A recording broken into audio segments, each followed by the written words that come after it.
strategy on tomorrow night? Right.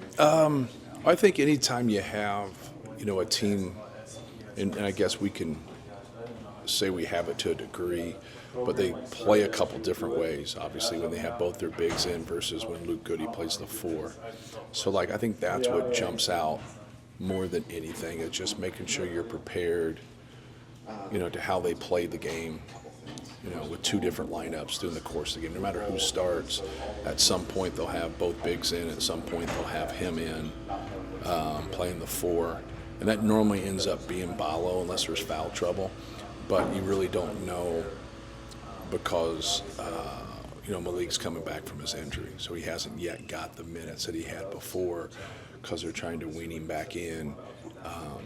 But I think you saw a pretty good sample size of the finish of the game. He had struggled shooting up to that point, but then he played pretty well and made some plays down the stretch there. So I think that's what jumps out, more than anything. And then their guards' ability. You got to kind of look at each guard and grab their best game and then collectively say, what if they all had their best game at the same time? Like Mabako has shot the ball a lot better here the last two games. Like we've all seen through the years, Trey Galloway and how good of a player he is. Last year when Washington State played Stanford, Carlisle had 31 and Rice had 35 in the same game. And so I think that kind of jumps out at you as a coach when you look at it and you're saying, well, they haven't quite, been able to get it going. Well, it's hard. It's hard when you adjust and your five's a good player, your four's a good player, your three's a good player, they have the other good guards. It's hard to blend, and that's what we have to look at is all those guys having their best game at the same time. And I always say this is not Indiana. I always say that. I said expect everybody to be at their best and prepare for everybody at their best, and it just keeps you honest.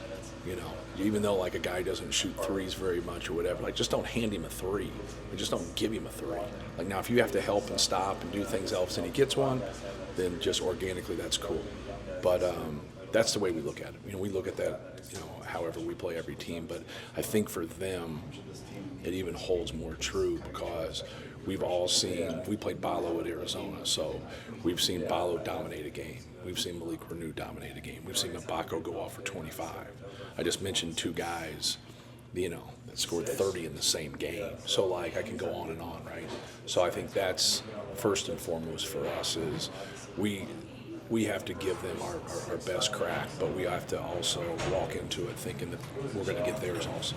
It helps defensively, especially when you're mixed, you have the matchups and you're mixing things up, and those guys and their ability to kind of guard different guys, but they don't have that elite size. And I think more than anything is being able to guard and play against elite size and try to play to your strengths and not get into wrestling matches, because normally in those wrestling matches you're going to lose when you're giving up 3-4 inches and 30 pounds.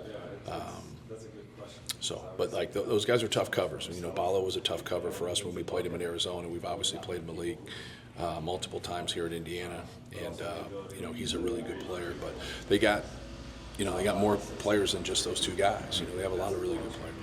Just the ball pressure you got from CJ, Jakari, Miles against Michigan. Do you expect that on an every game basis now, or is that a matchup type of? No, we need to do a good job guarding the ball. I think when we've done that in the start of the season, we had blow-bys. So we'd go get people and we'd pressure them, they just go by us. And now we've done a much better job of being able to guard the ball in the open court, but also contain the ball in the open court. But we also, we have to be able to respect the athleticism, the quickness of Rice, Galloway getting downhill, Carlisle, all their pieces there. You still got to go the next game and be able to do the same thing. And maybe it affects them, maybe it doesn't. But, that's ultimately what we want to do. With IU's propensity to play two bigs, is there some similarities between the way you attacked Michigan's two bigs and how you want to? Yeah, well, offensively it's different, right? Because Danny Wolf handles the basketball. That was so unique, right? You don't see that a lot. But just trying to keep both of those guys off the glass more than anything.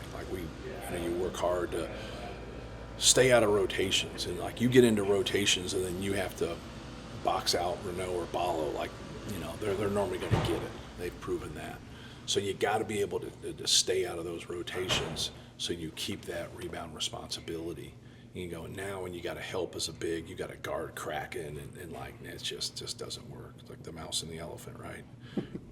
And that piece right there for us has got to be important. And it kind of led to Brian's question is, if you can't contain the dribble, now you got to help. And now if shot goes up while you're in help, now you got littles on bigs. And you normally end up fouling. You give up on offensive rebounds and fouling. So I think that's going to be important for us.